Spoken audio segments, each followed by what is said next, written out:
All right, guys, welcome. My name is Swanky Games, and today I'm going to be trying to show you guys how to do some fairly easy wall combo stuff.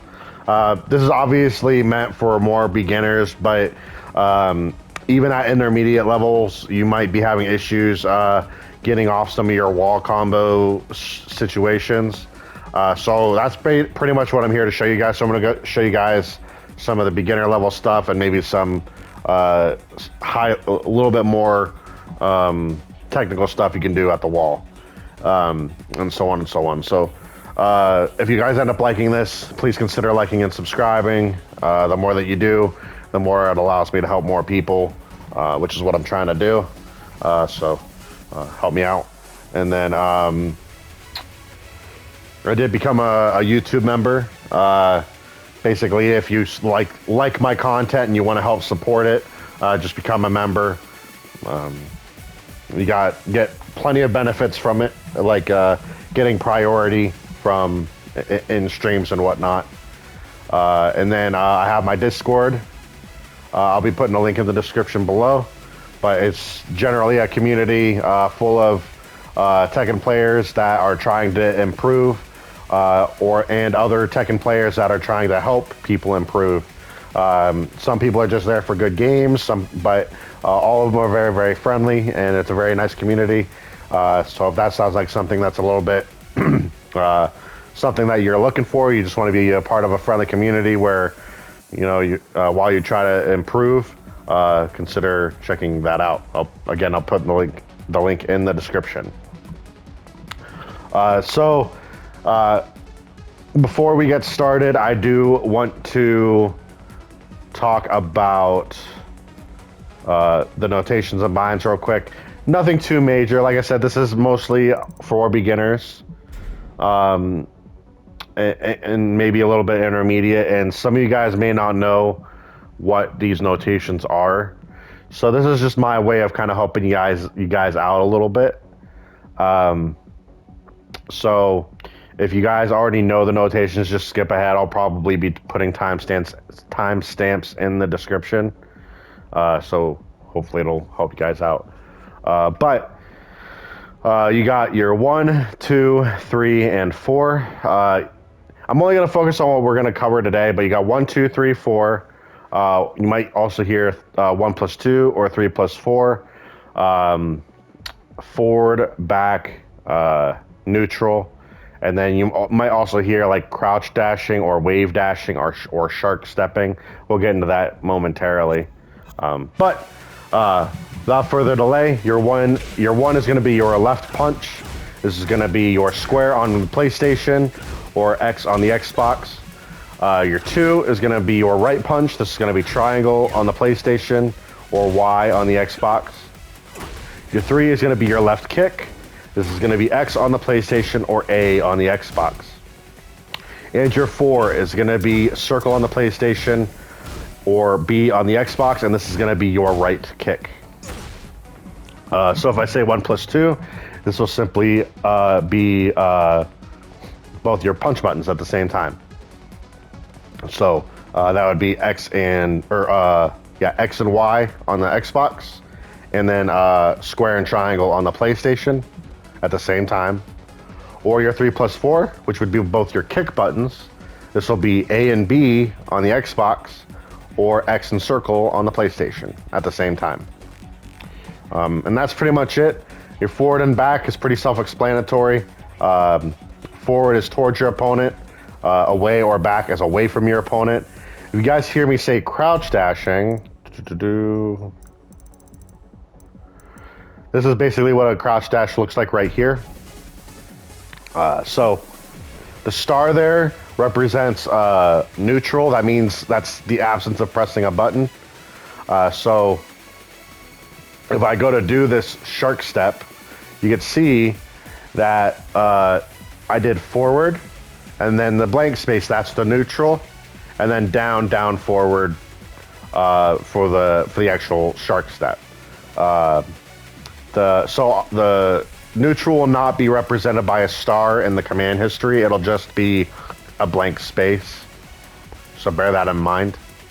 This can be a little tricky to learn to do right here, but this will be very important, especially when you're trying to get your opponent to the wall. Like so. But we'll get more into that later. So I would suggest at least practicing this. If you can't do it right now, that is fine. But this will help you with some stuff later on down the road. So keep that in mind. This will also, you'll hear a lot of people mention like the Mishima dash or crouch dash, wave dash, shark step. These are all referring to the same thing. That's so make sure you guys bear that in mind. And with that out of the way, let's go ahead and talk about his wall combos. So if we come to the wall here, so most of you guys probably do something like this, which is fine if you even know how to do it. So when your opponent gets slapped up against the wall, like so, you get an opportunity to deal a little bit more damage. Now, there's all kinds of wall situations. For example, oh,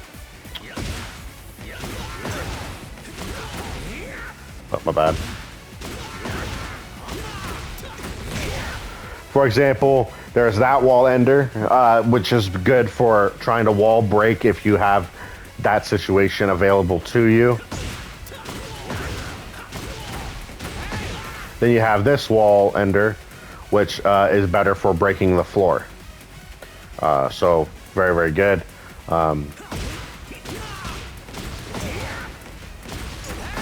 Like so. And the reason I did that again is because if you look in the hit properties section, you can see that little yellow icon that shows that I can break the floor. That's pretty much the idea here.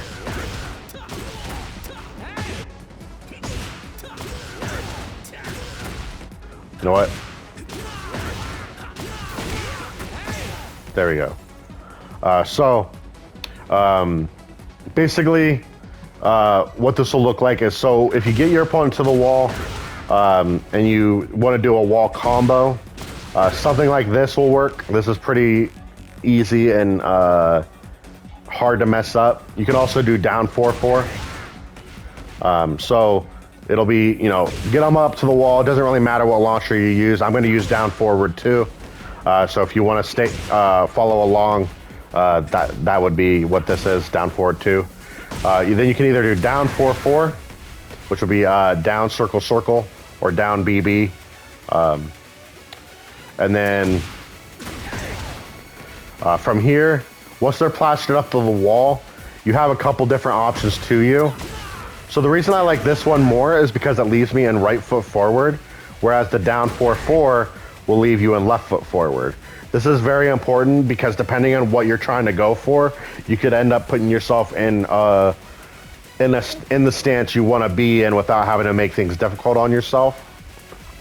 For example, if I know I want to go for this forward 3 ender, then I might opt to do the forward 4 up forward 4 tornado, like so that I can get that specific combo like that. Or if I want to go for something a little bit different, like this, for example, then I can, it'll be easier for me to do it that way as well. So I guess the million-dollar question is, what wall enders does Hwoarang have to him? So there's the cool part about Hwoarang is that he's not subjected to a very specific wall ender. He has a very strong variety of moves that he can throw out at the wall. The easiest one I'd say is this one right here. It's probably the easiest one. So it's like I said, this will even work.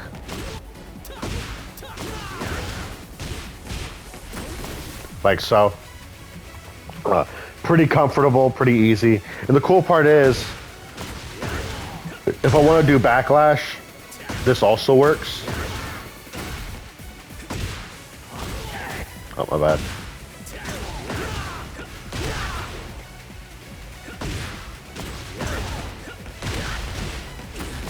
like so. You just gotta change what button you press. So you get a little bit more damage from it. And this is very, very consistent. So basically the way it is you'll either do down forward 1 and a down 1, or you'll do backlash into down 2. And then you'll do while rising 4-4. So either way it'll look like this, or this. The 2 isn't always necessary, but I do find it to make it the most consistent. So that's pretty much why. Consistency is key here. If you want something a little bit more interesting, I suppose, you also have, you can also do forward 4, 2, and a down forward 3. So it looks like this. Oh, my bad.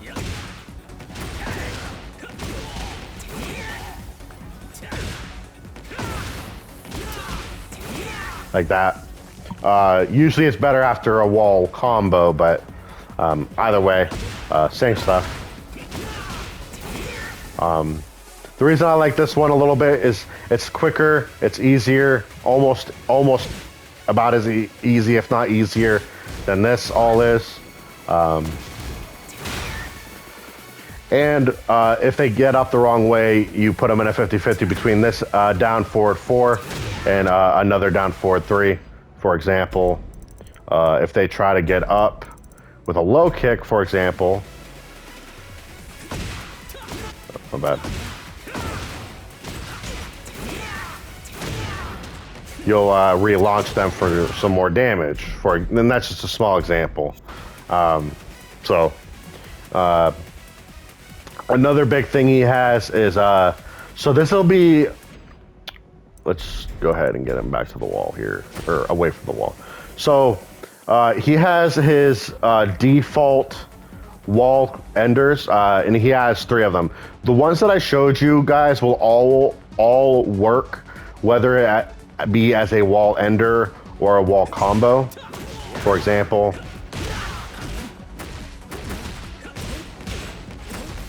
oh, my bad.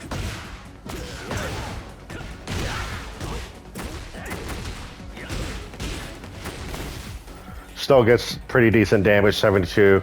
Can't really complain. And then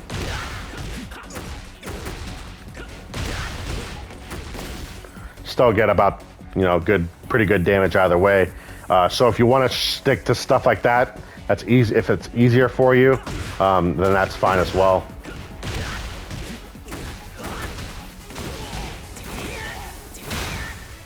For example, stuff like that is always available to you. You don't have to just stick to that as a wall combo. A lot of those will work as wall enders as well. But these are going to be the ones that you're probably going to see the most. So the first one's going to be quarter circle forward 3, like this. And then it's going to be either 3-2 or 3 forward 4. From left foot flamingo stance. So, and this will be at the wall, like I said, so. They do a crouch dash into the 3. This is why I mentioned the crouch dashing earlier. And into your ender.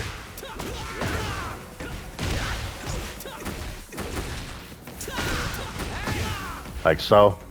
So the crouch dash 3, this is a move a lot of people overlook. The flanks right here. So just make sure that you guys remember that it is there. Even if something happens and you mess up, it's +4 on block. So it's not the worst thing in the world to try to learn to throw out, even in the neutral, just to kind of get used to the notation.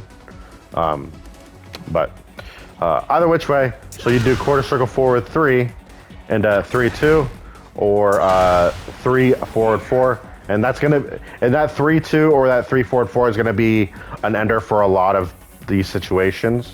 The next one's gonna be from right foot forward, so you would run up if you have enough time, and you do a motion switch, would be forward 3 + 4. As you can see, if I'm not actually walking, but you can see that I'm stepping or I'm moving forward. That's because I'm hitting forward when I hit the motion switch. So make sure you guys are practicing this as well. But then you'll do forward 3 and a forward 3 again. So like this, into your ender. So it'll end up looking like this.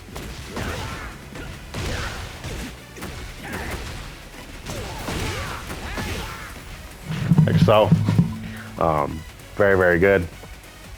Now this last one is a little bit trickier. It will only work on dudes, or bigger characters. But the next one's going to be a forward 4-2. So kind of like how we were doing that forward 4-2 into the down forward 3. Holy crap! Like this. But you're going to do just this, and then you're going to do forward 3 and that 3 forward 4 or 3-2. So it'll look like this.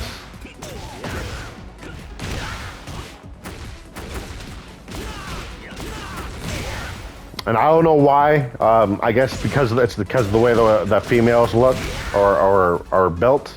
The 2, after the 2, the 3 will miss. So you got to be very, very careful of that. If you're going against the female, probably don't use that one. There is also a harder wall ender. This one's going to be more for advanced players. Oh, my bad.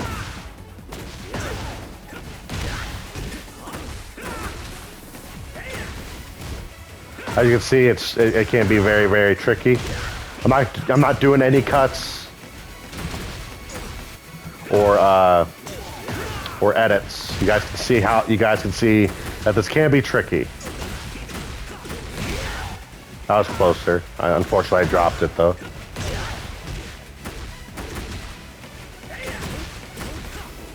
Holy crap.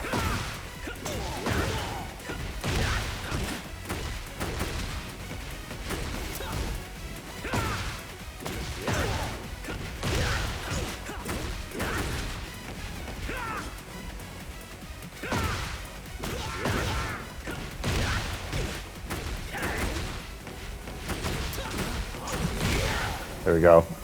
So you can see it does that 85 or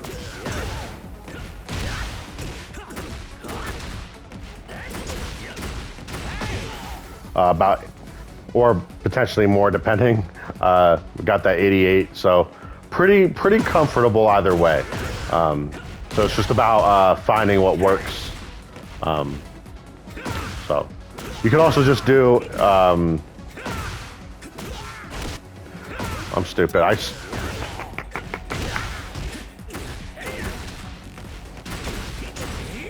Something like that to do something a little bit to like practice, I guess. You do sidestep 3-3 into 3-2 or something of that nature if you want to try something like that. That's fine. But like I said, this is more for like advanced players. But this other stuff will work just fine. Gets you pretty good damage either which way. So let me think. I'm trying to. Oh, heat. So it's also good to know what your heat options are as well. So what I like to do is like this forward 4-2 right here. I feel like is a very, very good option. Very, very comfortable. You can continue some kind of a combo there. I found that after the heat actually does land, I'll do a motion switch and a forward 3 and a 3-2. So the whole thing would look like this.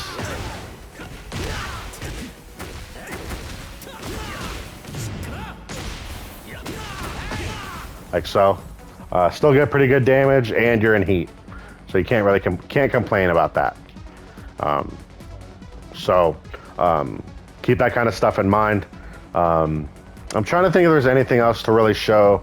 Honestly, I think that's pretty much all I can show you guys, though. Unfortunately, past that, you guys kind of have to practice. But the real reason I've been wanting to show this off is because the few Hwoarang players that I fought recently, in red ranks, purple ranks even. I've been seeing them kind of do like some janky ass combos.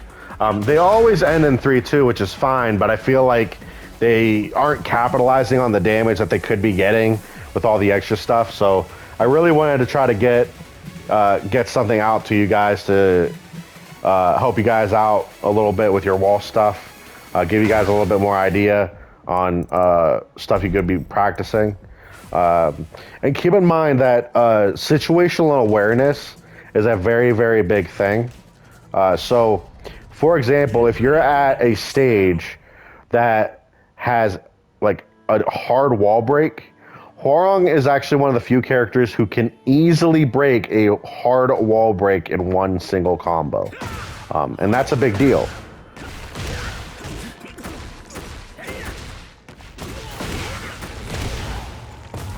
Because you can use that to your advantage to get some really ridiculous damage without even putting in much effort.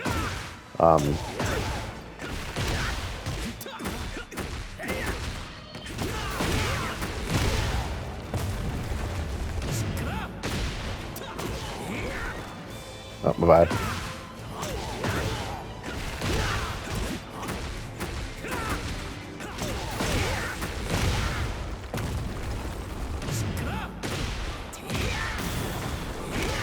For example, get 100 damage just for learning how to break the hard wall in one combo.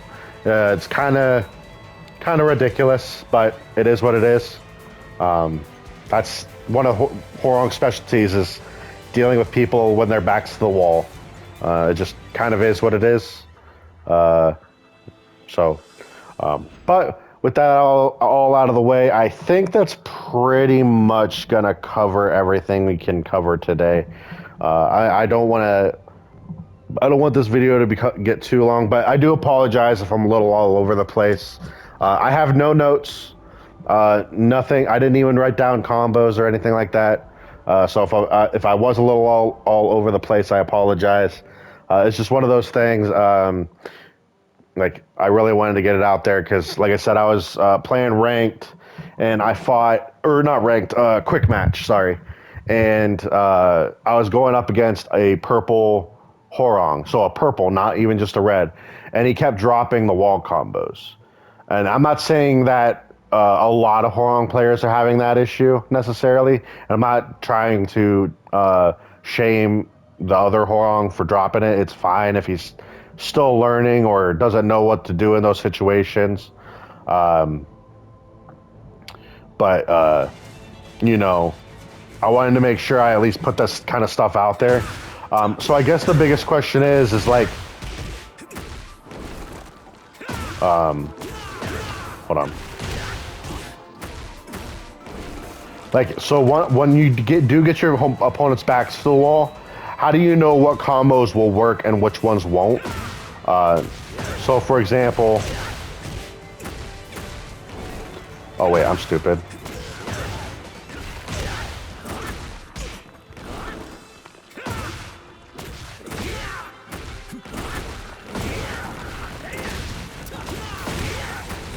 Like, how will I know that that one will work, or as opposed to something like this?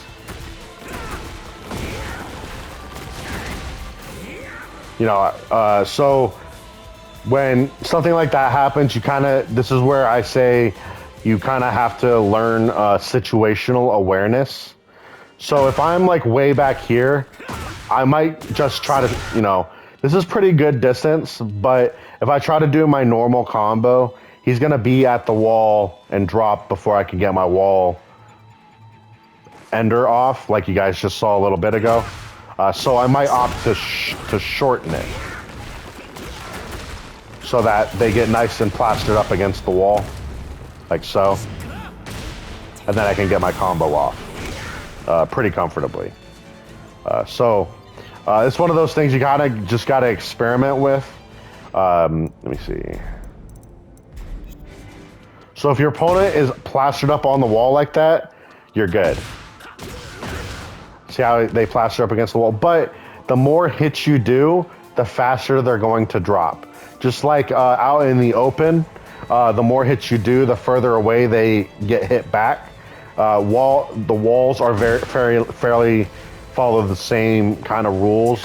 The more you hit them, the faster they start to drop. For example. So you just got to keep that kind of stuff in mind.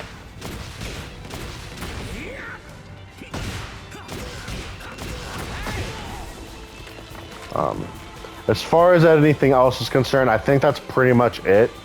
So what did we learn today? So after you get them up to the wall enders we learned was down forward 1 or backlash, either one works. Down forward 1 into down 1 and a wall rising 4-4, so like this. And this will work even on bound. Or you could do backlash into crouch 2. So it'll look like this. Oh, my bad. Like so. You also have forward 4-2 and a down forward 3. So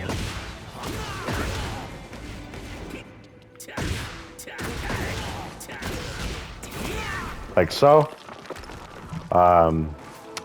You have something crouch dash 3 and a 3 forward 4, or crouch dash 3 and a 3-2. Same, and then 4-3 4-3 into your ender. You have forward 4-2, forward 3, 3 forward 4, or 3-2, whichever one. And then I'm trying to think what else we learned. Oh.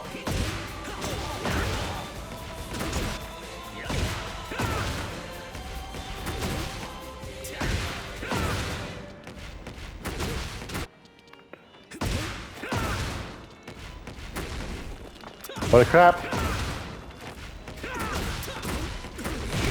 We learned this ender, but obviously, as you guys can see, even I have issues dealing with doing it. So don't feel bad if you're trying to learn it and you're not getting it. It's difficult. You pretty much have to set them up a very specific way, and it's not always obvious which way sidestepping will work. So if you're having issues, the best thing to do, sidestep into just a 3-2, and that should work just fine. It's pretty consistent as well. And then as far as wall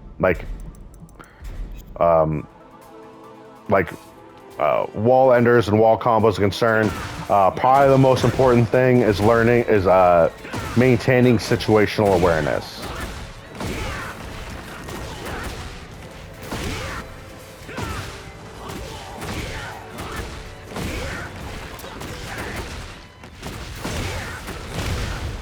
You know, so there's a hard wall break there. I'm gonna go after a very specific wall combo so I can break the wall. And again, Hwoarang doesn't need anything special to make that happen. All he has to do is get them plastered up against the wall, and you have an opportunity to knock them back. I think that was one of the issues that was getting on my nerves, because I think they had me up against the wall like that, at the lead stage. And they kept doing this when my back was against the glass, and I felt like if they had learned to do this, then it would have done more. And then, you know, either that or they would drop it or something of that nature. So yeah. But in any event, I think that's going to cover just about everything here. I hope I didn't. Hope you guys learned something. Like I said, a lot of this was kind of a spur in the moment thing, so I apologize if I was a little bit all over the place. But